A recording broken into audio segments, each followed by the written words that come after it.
Croeso i Gamri. Bienvenue au Pays de Galles.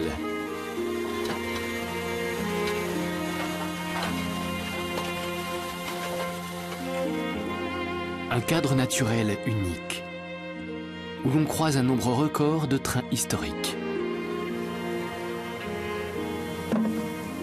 Pas moins de 15 lignes en activité sur ce petit territoire de 20 000 km².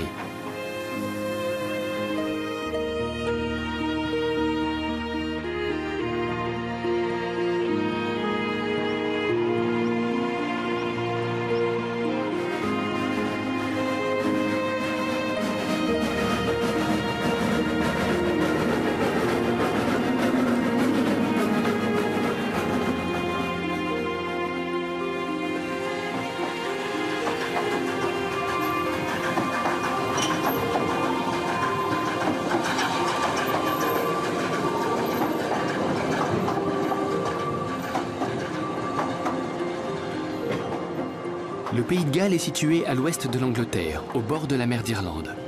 Notre périple va nous conduire dans le nord de la petite nation celte, occupée en grande partie par un parc national. Nous emprunterons d'abord le Llangollen Railway, dans la vallée de la Dee, avant de gravir le plus haut sommet du Pays de Galles, à bord du Snowdon Mountain Railway. À Porthmadog, nous monterons à bord du Festinnog Railway.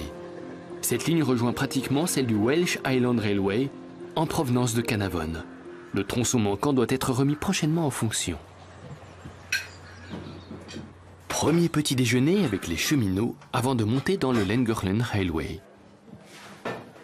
Chaque matin, le personnel en charge des trains et des ateliers commence la journée avec des œufs au plat, des haricots et du bacon. Un petit déjeuner typiquement britannique qui tient au corps pour la journée. Sans oublier bien sûr une bonne rasade de thé. 3 locomotives assurent le service, comme cette 3802 qui tractait autrefois des trains de marchandises pour la Great Western Railway, une grande compagnie ferroviaire britannique. Dans les années 70, quelques passionnés l'ont récupérée dans une casse pour la restaurer, ne comptant ni leur temps ni leur argent. Aujourd'hui, c'est Simon qui assurera l'alimentation de la locomotive. Je ne saurais pas vous dire exactement ce qui me plaît, mais je fais ça depuis que je suis tout petit, et j'adore les locomotives à vapeur. Il y a quelque chose de particulier, leur odeur, les sons qu'elles émettent, leur puissance. Celle-ci pèse 100 tonnes et peut en tracter plusieurs centaines. Et puis ce bruit quand on la met en marche. C'est vraiment fantastique, c'est génial. Le conducteur est lui aussi un passionné de longue date. Je suis monteur mécanicien de formation. Je travaille dans la mécanique lourde depuis 51 ans, dont 38 dans les locomotives à vapeur. Je suis employé par la Llangollen Railway pour entretenir, réviser et réparer les machines. C'est un métier agréable et j'ai beaucoup de chance d'être payé pour faire ce que j'aime.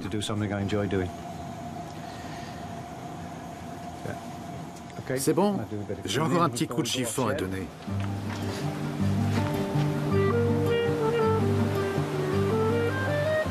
Face à la gare, la jolie ville de Llangollen, au bord de la Dee. Le Bishop Trevor Bridge. Ce pont du XIVe siècle et les maisons victoriennes font le cachet de la petite ville. Chaque été, ce bourg tranquille s'anime le temps d'un festival de musique et ses rues se remplissent de visiteurs. Llangollen est aussi un lieu de villégiature où Gallois et Anglais viennent chercher un peu de détente et de quiétude. Ces ruines sont celles du château légendaire de Dinas Bran. L'ancienne forteresse surplombe la ville, la vallée et le départ du Llangollen Railway.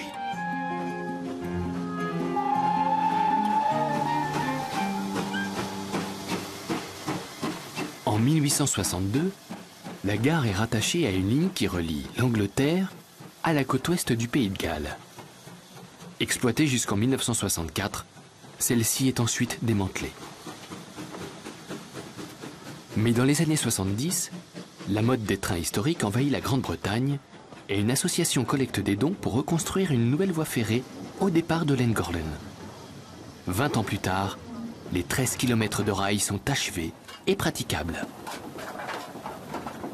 Les locomotives et les wagons sont pour la plupart récupérés dans des casses.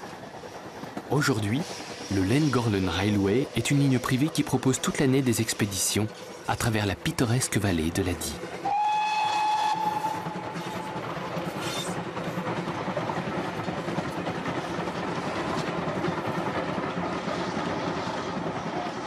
Ce sont pour l'essentiel des bénévoles qui assurent le fonctionnement technique et les services aux passagers. Comme ce jeune adolescent venu de Shrewsbury en Angleterre, qui aime tellement ce train qu'il lui consacre ses jours libres. Je veux devenir chef de train. C'est le grade au-dessus du contrôleur. Ça me plairait vraiment beaucoup. Mais du haut de ses 12 ans, il n'est encore qu'assistant. C'est bizarre de se dire qu'il y a 50 ans, quelqu'un occupait déjà ce siège, faisait le même métier et était payé pour ça. C'est super de conserver tout ça pour que les jeunes générations, comme la mienne, puissent en profiter. Heureusement, il y a encore des gens qui me disent « Moi, j'allais à l'école dans un train comme ça ». Je trouve ça bien qu'on continue à exploiter cette ligne.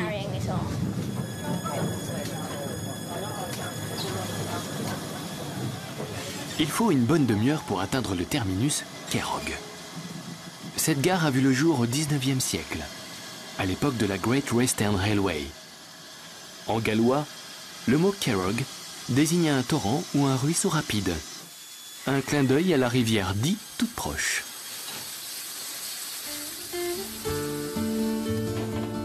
Un clin d'œil plutôt ironique, parce qu'avec ses algues et ses canards, le canal de Llangollen est tout à fait paisible.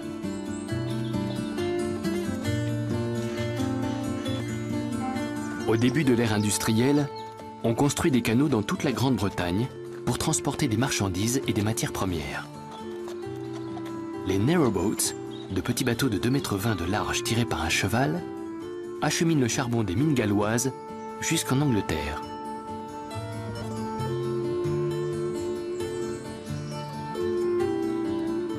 Un cheval pouvait tracter ainsi jusqu'à 20 tonnes. De nos jours, la tendance est plutôt aux excursions familiales. Les embarcations sont donc beaucoup moins chargées.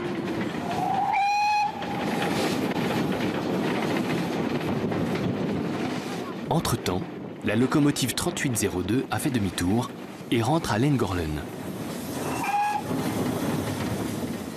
La gare de Kerrog n'est pas équipée d'une plaque tournante. C'est donc tant d'air en avant que la locomotive entre en gare de Glyndŵr. Le responsable du poste d'aiguillage récupère le token. Autrefois, ce système d'autorisation délivré aux agents du train permettait de réguler la circulation sur les lignes à voie unique. Une rame en provenance de Llangollen est justement annoncée. Le responsable de l'aiguillage va se poster au bord de la voie, le token à la main. Un seul token, donc un seul train a la possibilité d'utiliser cette section de ligne. Ça permet d'éviter que deux trains engagés sur une même voie se retrouvent nez à nez. Ce serait une catastrophe.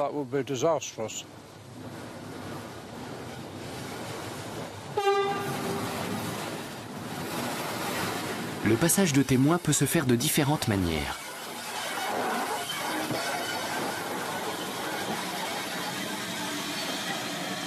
Une fois que le token est à bord de la locomotive, le train a la voie pour lui.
Nous laissons derrière nous la chaîne des Berwyn Mountains qui borde la vallée de l'Addis pour aborder le dernier tronçon de la ligne avant Llangorren.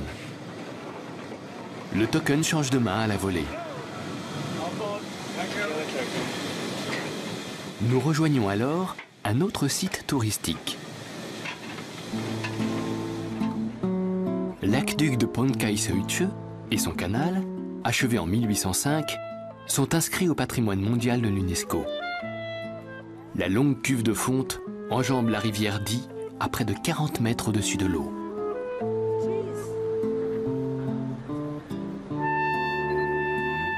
Aujourd'hui, on peut louer pour une ou plusieurs journées un narrowboat équipé d'un moteur.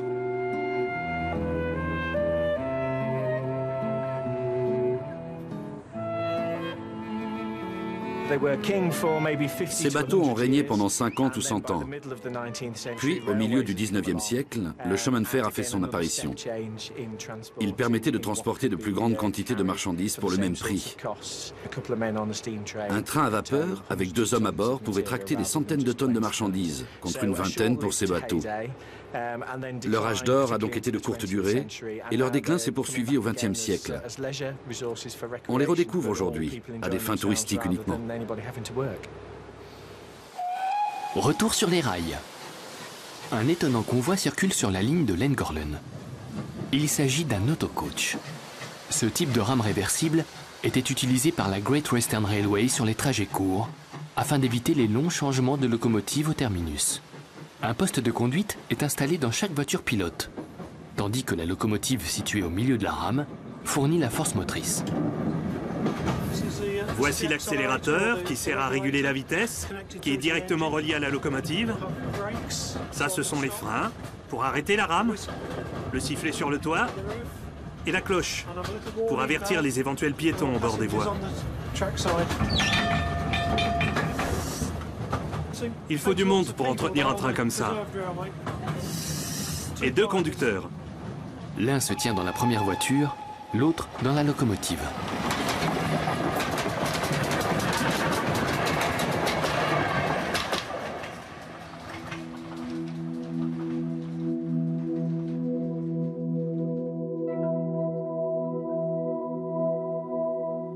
Öröri, littéralement, la demeure des aigles. C'est le nom gallois de la partie montagneuse du parc national de Snowdonia. Dans ce paysage grandiose, les sommets de plus de 1000 mètres de haut côtoient des reliefs plus modestes au milieu d'une brume persistante.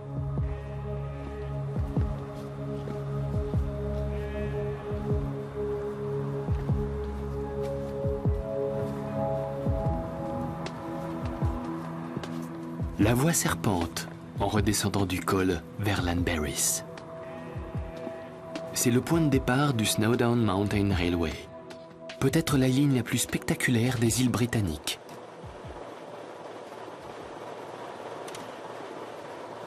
Dès 7 h du matin, le train de service s'ébranle.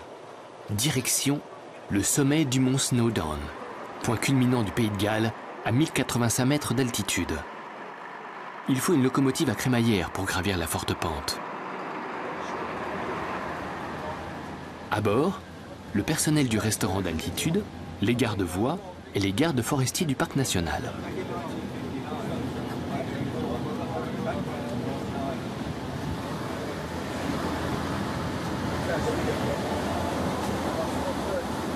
Construite à la fin du 19e siècle, cette ligne de montagne à voie étroite est un tour de force technique. La montagne exerçait déjà une vraie fascination sur les visiteurs de la région, par tous les temps.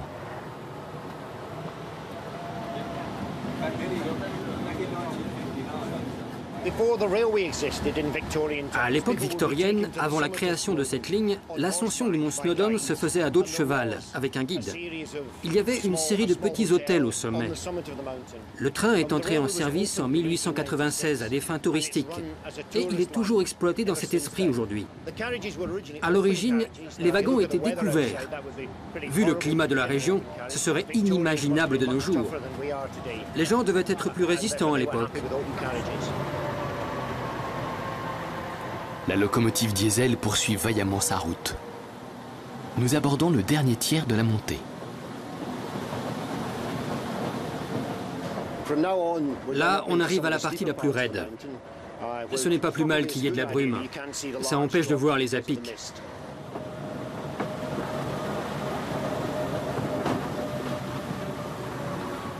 Au bout d'une petite heure, le trajet touche à sa fin. Impossible de distinguer le restaurant situé au sommet du mont Snowdon. Mais il semble bien que nous ayons atteint le point culminant. Bienvenue au sommet du mont Snowdon dans le parc national de Snowdonia. Ce qui donne, en gallois,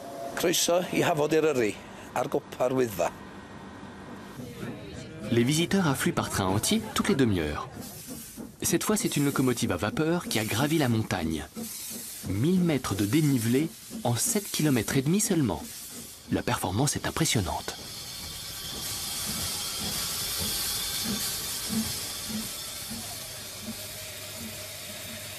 Les locomotives à vapeur du Snowdon Mountain Railway sont de fabrication suisse et sont équipées de la célèbre crémaillère mise au point par l'ingénieur helvète Roman Abt.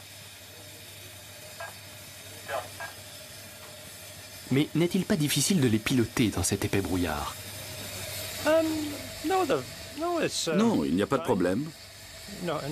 On s'y fait. On sait exactement où on est à chaque instant, malgré la brume. Pas d'inquiétude à avoir. Et qui dit brouillard dit bien évidemment mystères et légendes, comme celle du géant Rita.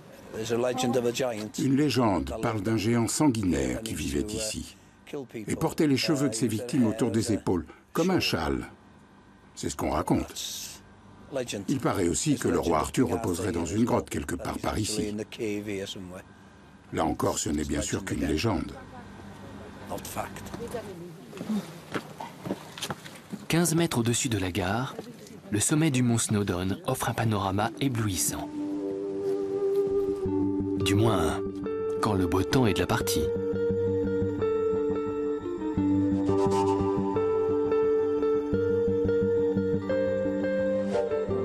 Chaque année, des milliers de randonneurs partent à l'assaut des reliefs dénudés du parc national de Snowdonia.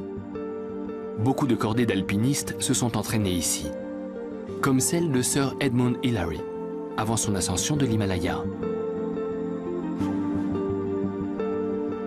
Il est également possible d'arpenter la montagne d'un pas plus tranquille. Mais rien ne vaut la montée à bord du Snowdon Mountain Railway.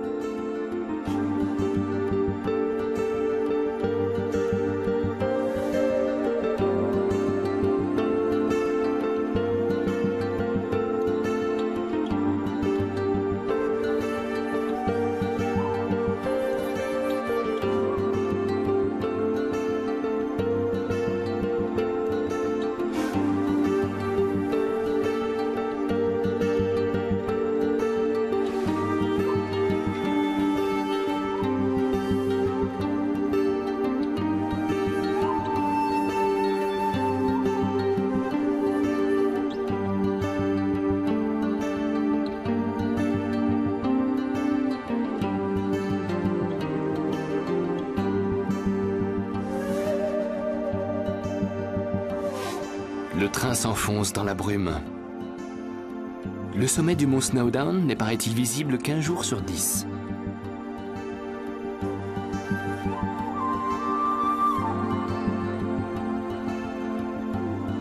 Tout au nord du pays de Galles se trouve la ville de Carnarvon et son château.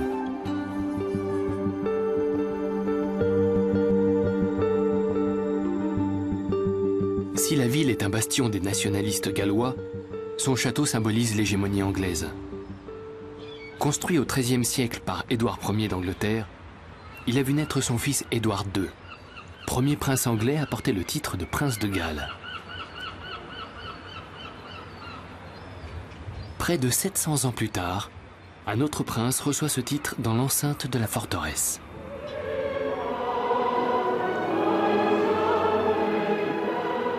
C'est le prince Charles, héritier du trône, qui reçoit la couronne du pays de Galles en 1969 des mains de sa mère, la reine Élisabeth. Le choix du lieu de la cérémonie ravive de vieilles querelles, et le discours en gallois du jeune prince ne suffit pas à apaiser la situation.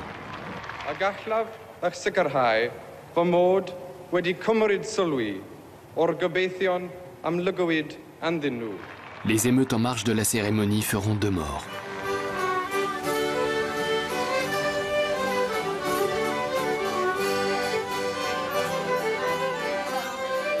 Langue galloise, danse traditionnelle et musique locale. Chaque premier samedi du mois, le groupe de danse folklorique Dancewear Carnarvon se retrouve sur la place du marché.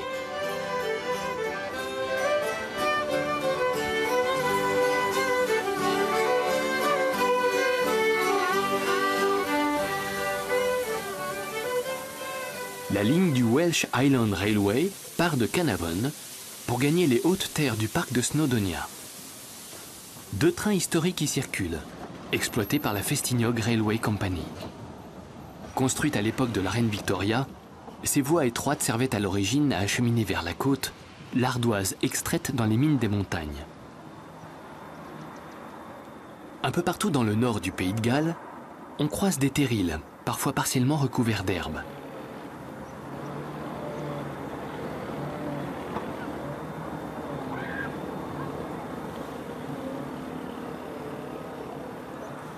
De nos jours, l'ardoise du Pays de Galles est extraite à ciel ouvert. Les énormes blocs sont ensuite découpés au moyen d'une scie diamantée à guidage laser.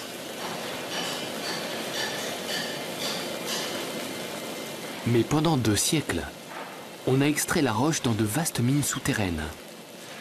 Un travail éreintant. Les mineurs ardoisiers avaient une espérance de vie de 50 ans à peine.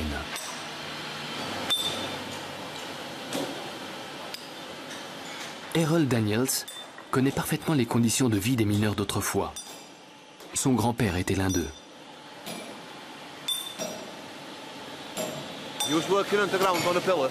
Un jour, il travaillait sous terre, sur un pilier d'ardoise. Ses collègues faisaient de l'abattage à l'explosif. Et au moment où ils sont revenus chercher l'ardoise, un bloc s'est détaché du pilier pour tomber sur la jambe de mon grand-père.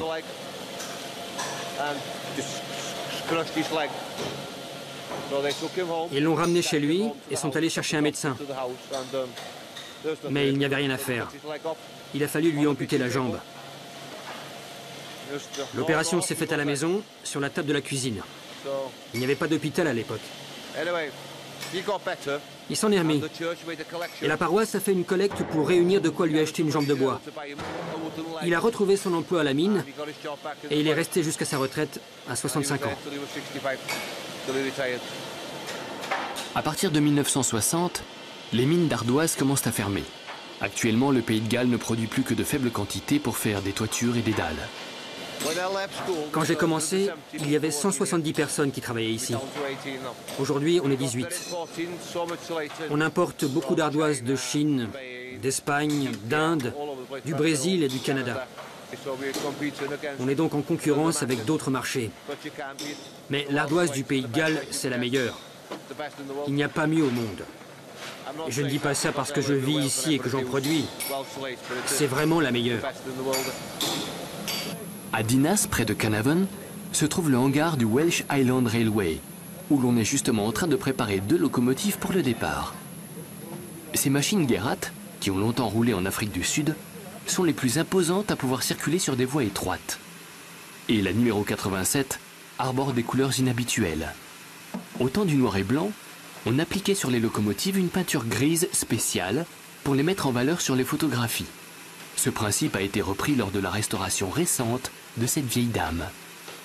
Le Welsh Highland Railway de Carnarvon a des liens très forts avec le Festiniog Railway de Portsmouth. Bien qu'il s'agisse de 2 lignes distinctes, elles font partie d'une même grande famille ferroviaire. Elles sont exploitées comme une seule entreprise. On peut travailler un jour sur la ligne de Welsh Highland et le lendemain sur celle de Festiniog. On passe de l'une à l'autre. 1 millier de bénévoles donnent de leur temps pour le chemin de fer. Et on compte 60 employés rémunérés à plein temps. C'est une grosse entreprise, l'une des plus grandes du Royaume-Uni dans ce domaine. Sarah est employée des chemins de fer irlandais et elle passe ses vacances chez ses confrères gallois. Elle est tombée dans la marmite quand elle était petite. Mon père travaille depuis pas mal d'années pour les chemins de fer irlandais. Auparavant, il était sur l'île de Man. Il m'a transmis sa passion. Et maintenant, je suis mordue. Ça fait 5 ou 6 générations que notre famille travaille dans les chemins de fer. Et c'est bien de perpétuer la tradition.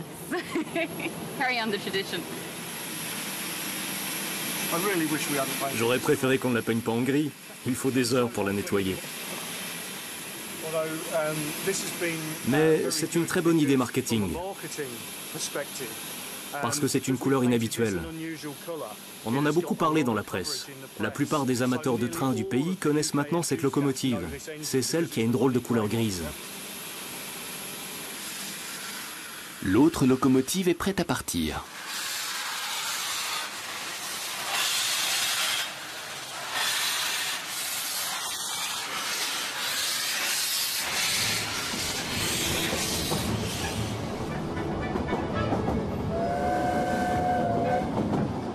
Pendant plus de 70 ans, aucun train n'a circulé dans les hautes terres du nord du pays de Galles. L'ancienne ligne du Welsh Highland Railway n'était plus rentable. Fermée en 1941, elle avait été démantelée. Une fondation a financé le rachat et la restauration de matériel roulant ancien, ainsi que la pose de nouveaux rails.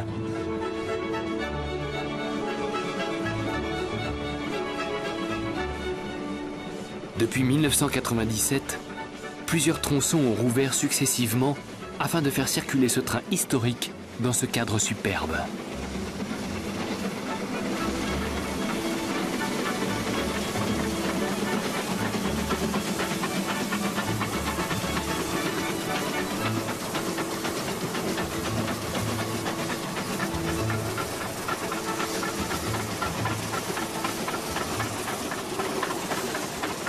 Les passagers qui le souhaitent peuvent faire une halte en route. Par exemple, dans le paisible village de Reed Tea, où l'on trouve un charmant salon de thé et un bed and breakfast so British.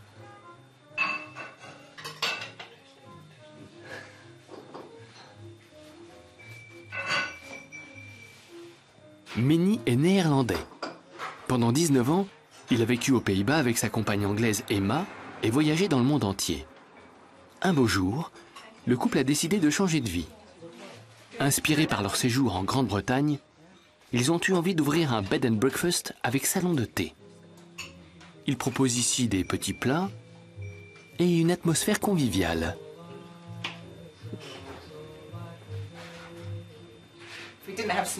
Sans le mont Snowdon, nous ne serions pas là. Il nous amène beaucoup de clients de passage, surtout des touristes européens. Mais nous avons des visiteurs du monde entier. Ce matin encore, on avait des Canadiens. C'est super de rencontrer des gens de partout, alors qu'il n'y a que 70 résidents permanents dans le village. Il faut dire que Reed Tea est particulièrement isolé. Je ne savais pas où ça se trouvait, j'ai dû chercher sur Internet. Pourtant maintenant, c'est bien ici qu'on vit. Autrefois, Reed Tea était un important pôle de production d'ardoise. Toutes les maisons du village, à part la nôtre, étaient des maisons de mineurs. Il y a 30 ans, il y avait beaucoup plus d'habitants. On trouvait même quelques magasins et 1 ou 2 pubs supplémentaires. Mais quand les mines ont fermé, la plupart des habitants sont partis. Les clients du bed and breakfast, eux, n'ont aucune envie de repartir. C'est un peu désuet chez nous. Il y a de la musique douce, du thé, des gâteaux faits maison. On est bien là, à côté du poêle. La plupart de nos clients sont des randonneurs ou des passionnés qui viennent voir les trains, encore les trains, toujours les trains.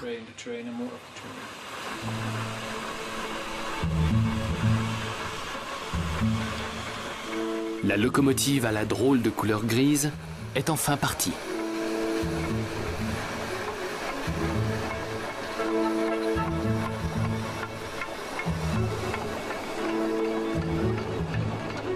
Nous l'accompagnons le long de son ascension vers le col d'Aberglaslyn.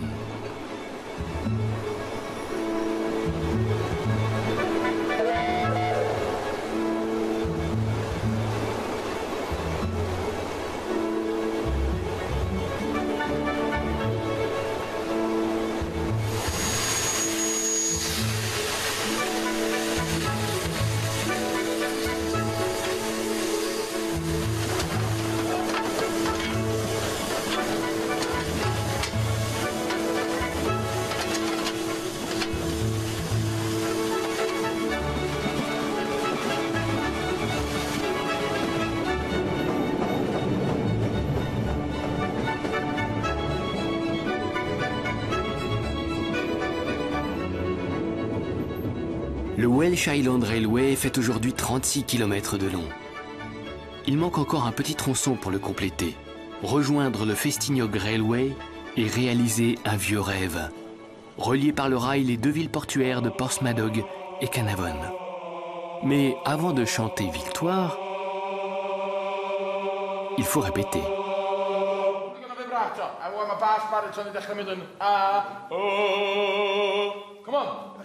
La chorale masculine de Penrhyn à Bethesda a été créée en 1880 par des travailleurs de la mine. C'est l'une des nombreuses formations du genre au Pays de Galles, mais elle est connue bien au-delà du Royaume-Uni.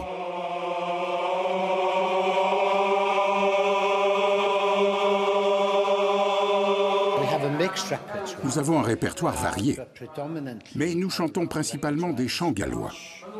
Nous y sommes très attachés. La musique est le meilleur moyen de préserver les traditions et les valeurs du peuple gallois.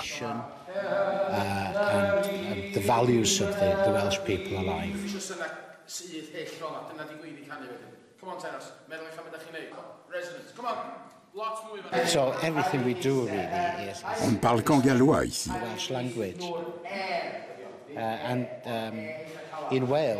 Au Pays de Galles, nous avons beaucoup de chance, parce qu'il y a de plus en plus de gens qui parlent le gallois.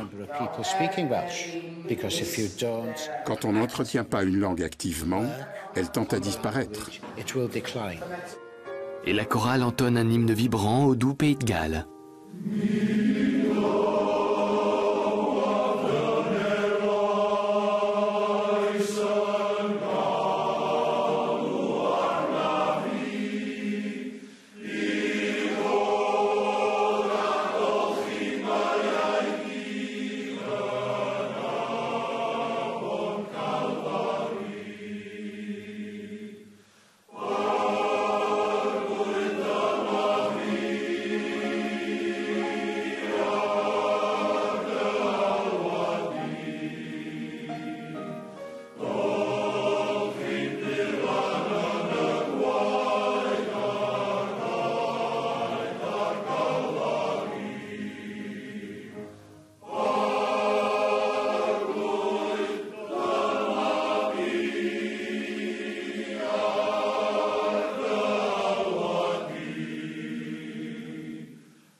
Le dernier train de notre périple est basé dans la ville portuaire de Porthmadog et exploité par la plus vieille société de chemin de fer privé au monde, la Festiniog Railway, fondée en 1832.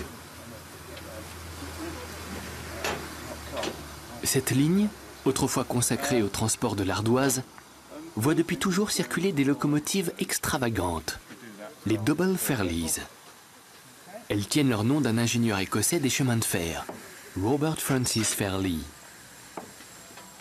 Puissante et souple, elle possède 2 cheminées, 2 boîtes à fumée et une double chaudière située au milieu de la cabine de conduite. Les Double Fairlies et les Single Fairlies étaient à une époque très répandues dans le monde entier.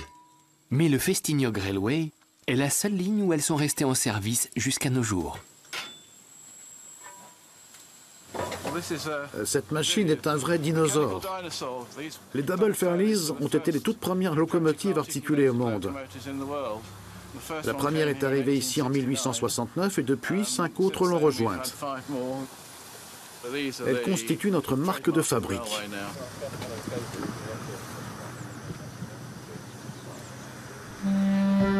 Non loin de Porthmadog, dans la baie donnant sur la mer d'Irlande, se trouve le village de Portmeirion.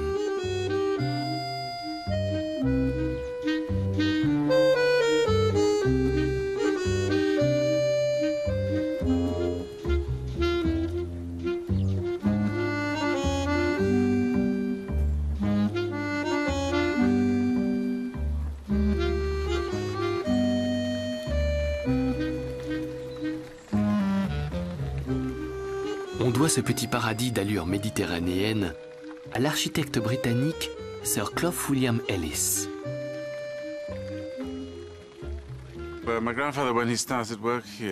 Quand mon grand-père a commencé ses travaux ici, il a voulu montrer qu'il était possible de développer un site naturel sans le détruire. Il avait envie de prouver par l'exemple que l'on pouvait rendre la nature encore plus belle et la mettre en valeur.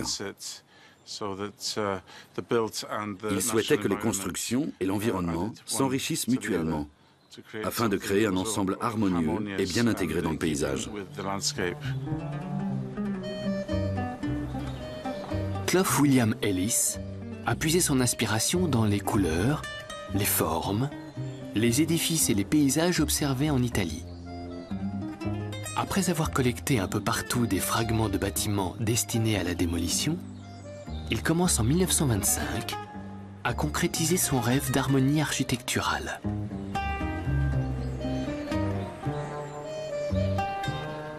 Depuis, Portmeirion est devenu un lieu de villégiature très prisé. L'hôtel donnant sur la baie, construit à l'origine pour assurer le financement du projet, a gardé son luxe d'antan. Et c'est le petit-fils de l'architecte qui veille aujourd'hui sur l'héritage familial. Mon grand-père était tout à fait conscient de sa propre mortalité. Il voulait être sûr que le village lui survivrait. Il a donc fait une fondation qui ne peut être ni cédée ni rachetée. Les maisons de Portmeirion sont classées et le village fait partie d'une zone protégée. Je suis très content de contribuer à la préservation de ce site, comme le souhaitait mon grand-père. Notre Double Fairley n'a pas non plus de soucis à se faire pour l'avenir. Elle circule sur l'une des plus belles voies étroites du monde. Partie du port de Portsmouth, elle franchit tout d'abord un barrage. D'un côté une lagune et le mont Snowdonia, de l'autre la baie de Tremadog.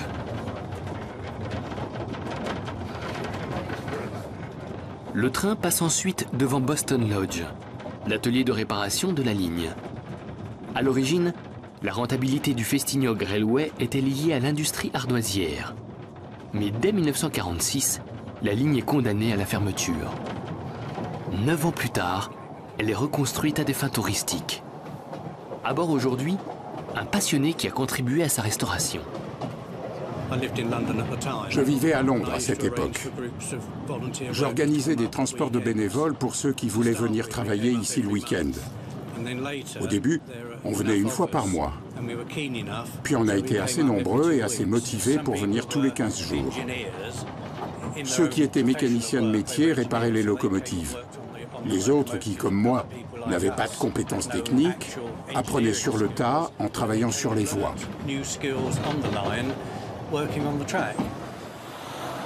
Aujourd'hui encore, le Festignog Railway ne survivrait pas sans ses bénévoles. 2 ou 3 fois par an, chacun d'entre eux assure quelques jours de service pour garantir le bon fonctionnement de la ligne. Ils viennent des 4 coins des îles britanniques, voire de plus loin.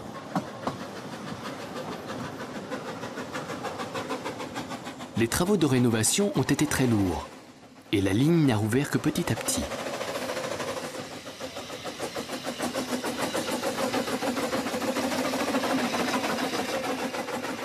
Pourtant, l'enthousiasme des bénévoles reste intact. On a tous la passion au cœur. La passion de faire de cette ligne la meilleure du pays. Et bien sûr, c'est le cas. On en est convaincu.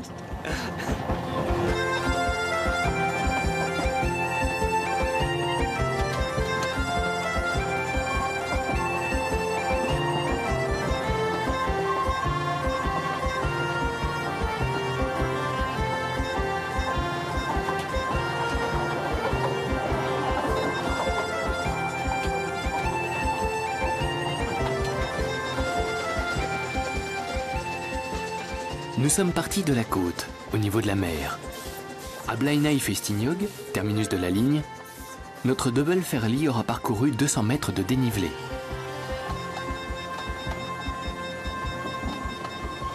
La ligne de Portsmouth et celle de Carnarvon devraient bientôt se rejoindre.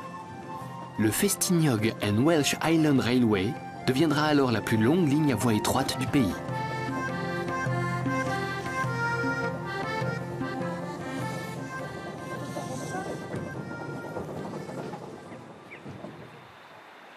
Il est impensable de quitter le nord du pays de Galles sans évoquer une dernière gare. Elle se trouve sur l'île d'Anglesey et on y trouve le nom de ville le plus long du monde.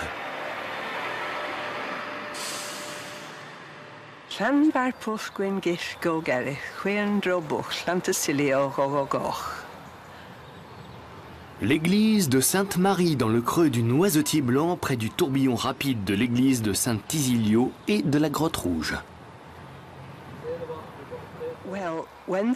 Quand le réseau ferroviaire est arrivé ici, le village s'appelait simplement Llanfair Pwllgwyngyll.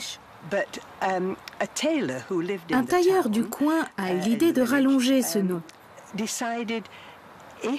pensant que ça attirerait les visiteurs.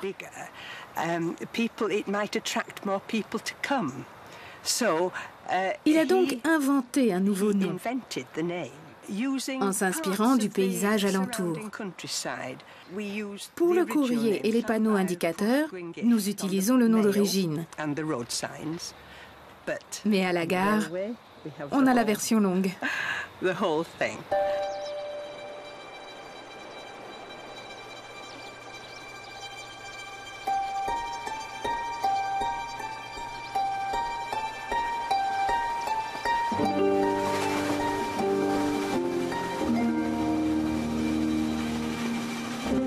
Arrivé au terme de l'aventure, une chose est certaine. Nous n'avons vu qu'une fraction de ce que le pays de Galles a à offrir. Mais nous avons certainement choisi la plus belle manière de le découvrir. Hwyl fawr i Gymru. Au revoir au pays de Galles.